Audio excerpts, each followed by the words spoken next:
camp that night, the steady, cautious drive of the wild elephants, and the mad rush and blaze and hullabaloo of the last night's drive, when the elephants poured into the stockade like boulders in a landslide, found that they could not get out, and flung themselves at the heavy posts only to be driven back by yells and flaring torches and volleys of blank cartridge. Even a little boy could be of use there, and Tume was as useful as 3 boys. He would get his torch and wave it, and yell with the best. But the really good time came when the driving out began, and the Quetta, that is, the stockade, looked like a picture of the end of the world, and men had to make signs to one another, because they could not hear themselves speak. Then little Tume would climb up to the top of one of the quivering stockade posts, his sun-bleached brown hair flying loose all over his shoulders, and he looking like a goblin in the torchlight. And as soon as there was a lull you could hear his high-pitched yells of encouragement to Kala Nag, above the trumpeting and crashing, and snapping of ropes, and groans of the tethered elephants. Male, male, Kala Nag. Go on, Black Snake. Dant do. Give him the tusk. Simalo. Simalo. Careful, careful. Maro. Mar. Hit him, hit him. Mind the post. R. Hi. Yai. Kia-a-ah, he would shout, and the big fight between Kala Nag and the wild elephant would sway to and fro across the Quetta, and the old elephant catchers would wipe the sweat out of their eyes, and find time to nod to little Tume wriggling with joy on the top of the posts. He did more than wriggle. One night he slid down from the post and slipped in between the elephants and threw up the loose end of a rope, which had dropped, to a driver who was trying to get a purchase on the leg of a kicking young calf. Calves always give more trouble than full-grown animals. Kala Nag saw him, caught him in his trunk, and handed him up to Big Tume, who slapped him then and there, and put him back on the post. Next morning he gave him a scolding and said, "Are not good brick elephant lines and a little tent carrying enough, that thou must needs go elephant catching on thy own account, little worthless? Now those foolish hunters, whose pay is less than my pay, have spoken to Peterson Sahib of the matter." Little Tume was frightened. He did not know much of white men, but Peterson Sahib was the greatest white man in the world to him. He was the head of all the Quetta operations, the man who caught all the elephants for the government of India, and who knew more about the ways of elephants than any living man. What will happen?" said little Tume. "Happen? The worst that can happen. Peterson Sahib is a madman. Else why should he go hunting these wild devils? He may even require thee to be an elephant catcher, to sleep anywhere in these fever-filled jungles, and at last to be trampled to death in the Quetta. It is well that this nonsense ends safely. Next week the catching is over, and we of the plains are sent back to our stations. Then we will march on smooth roads, and forget all this hunting. But, son, I am angry that thou shouldst meddle in the business that belongs to these dirty Assamese jungle folk. Kala Nag will obey none but me, so I must go with him into the Quetta, but he is only a fighting elephant, and he does not help to rope them. So I sit at my ease, as befits a mahout not a mere hunter a mahout, I say, and a man who gets a pension at the end of his service. Is the family of Tume of the elephants to be trodden underfoot in the dirt of a Quetta? Bad one. Wicked one. Worthless son. Go and wash Kala Nag and attend to his ears, and see that there are no thorns in his feet. Or else Peterson Sahib will surely catch thee and make thee a wild hunter, a follower of elephants' foot tracks, a jungle bear. Bah! Shame! Go!"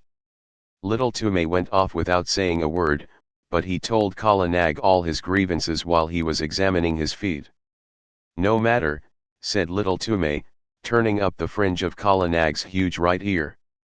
"They have said my name to Peterson Sahib, and perhaps who knows?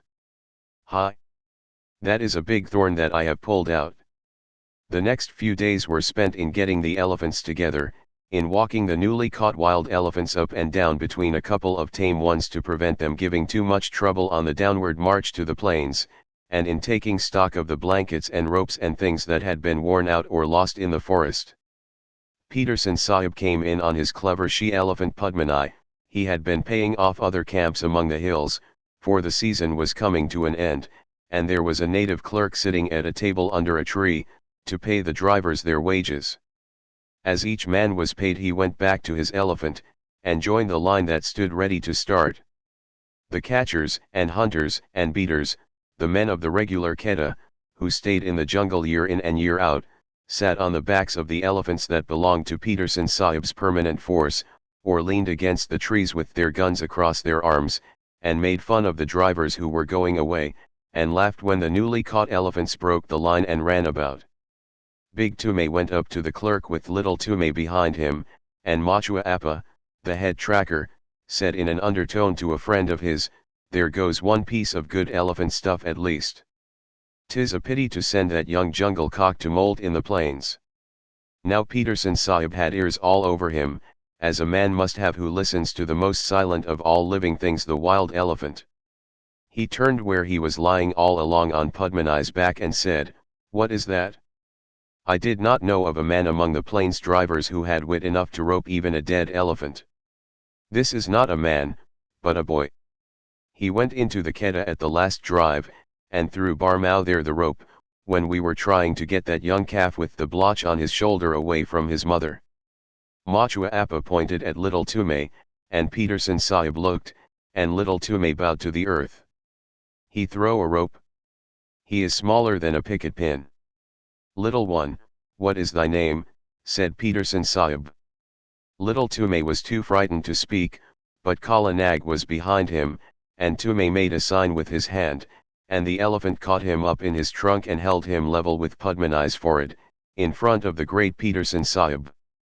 Then Little Tume covered his face with his hands, for he was only a child, and except where elephants were concerned, he was just as bashful as a child could be.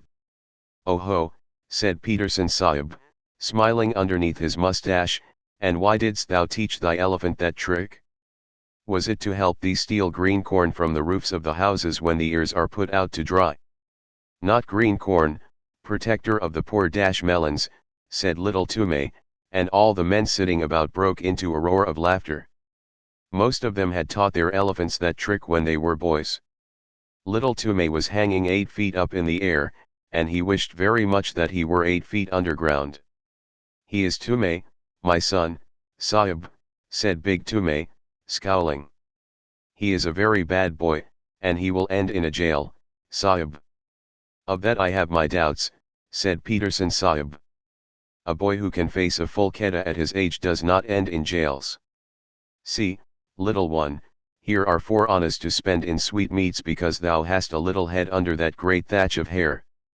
In time thou mayest become a hunter too." Big Tume scowled more than ever. "Remember, though, that Quettas are not good for children to play in," Peterson Sahib went on. "Must I never go there, Sahib?" asked Little Tume with a big gasp. "Yes." Peterson Sahib smiled again.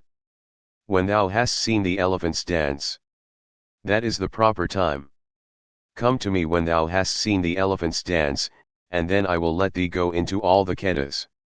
There was another roar of laughter, for that is an old joke among elephant catchers, and it means just never. There are great cleared flat places hidden away in the forests that are called elephants' ballrooms, but even these are only found by accident, and no man has ever seen the elephants dance. When a driver boasts of his skill and bravery, the other drivers say, "And when didst thou see the elephants dance?" Kala Nag put Little Tume down, and he bowed to the earth again and went away with his father, and gave the silver 4-anna piece to his mother, who was nursing his baby brother, and they all were put up on Kala Nag's back, and the line of grunting, squealing elephants rolled down the hill path to the plains. It was a very lively march on account of the new elephants, who gave trouble at every ford, and needed coaxing or beating every other minute. Big Tume prodded Kala Nag spitefully, for he was very angry, but Little Tume was too happy to speak. Peterson Sahib had noticed him, and given him money, so he felt as a private soldier would feel if he had been called out of the ranks and praised by his commander-in-chief. What did Peterson Sahib mean by the elephant dance, he said, at last, softly to his mother. Big Tume heard him and grunted. That thou shouldst never be one of these hill buffaloes of trackers. That was what he meant. Oh, you in front, what is blocking the way? An Assamese driver, 2 or 3 elephants ahead, turned round angrily, crying, "Bring up Kala Nag, and knock this youngster of mine into good behavior. Why should Peterson Sahib have chosen me to go down with you donkeys of the rice fields? Lay your beast alongside, Tume, and let him prod with his tusks. By all the gods of the hills, these new elephants are possessed, or else they can smell their companions in the jungle." Kala Nag hit the new elephant in the ribs and knocked the wind out of him. As Big Tume said, "We have swept the hills of wild elephants at the last catch. It is only your carelessness in driving. Must I keep order along the whole line?" "Hear him," said the other driver. "We have swept the hills." "Ho! Ho! You are very wise, you plains people. Anyone but a mudhead who never saw the jungle would know that the drives are ended for the season. Therefore all the wild elephants tonight will, but why should I waste wisdom on a river turtle? What will they do?" Little Tume called out. "Oh hey, little one. Art thou there? Well, I will tell thee, for thou hast a cool head. They will dance, and it behooves thy father, who has swept all the hills of all the elephants, to double chain his pickets tonight." "What talk is this?" said Big Tume. "For 40 years, father and son, we have tended elephants, and we have never heard such moonshine about dances." "Yes, but a plainsman who lives in a hut knows only the 4 walls of his hut. Well, leave thy elephants unshackled tonight and see what comes. As for their dancing, I have seen the place where Bapri Bap. How many windings has the Dihang River? Here is another ford, and we must swim the calves. Stop still, you behind there." And in this way, talking and wrangling and splashing through the rivers, they made their first march to a sort of receiving camp for the new elephants. But they lost their tempers long before they got there. Then the elephants were chained by their hind legs to their big stumps of pickets, and extra ropes were fitted to the new elephants, and the fodder was piled before them, and the hill drivers went back to Peterson Sahib through the afternoon light, telling the plains drivers to be extra careful that night, and laughing when the plains drivers asked the reason. Little Tume attended to Kala Nag's supper, and as evening fell, wandered through the camp, unspeakably happy, in search of a tom-tom. When an Indian child's heart is full, he does not run about and make a noise in an irregular fashion. He sits down to a sort of revel all by himself. And little Tume had been spoken to by Peterson Sahib. If he had not found what he wanted, I believe he would have been ill. But the sweetmeat seller in the camp lent him a little tom-tom, a drum beaten with the flat of the hand, and he sat down, cross-legged, before Kala Nag as the stars began to come out, the tom-tom in his lap, and he thumped and he thumped and he thumped, and the more he thought of the great honor that had been done to him, the more he thumped, all alone among the elephant fodder. There was no tune and no words, but the thumping made him happy.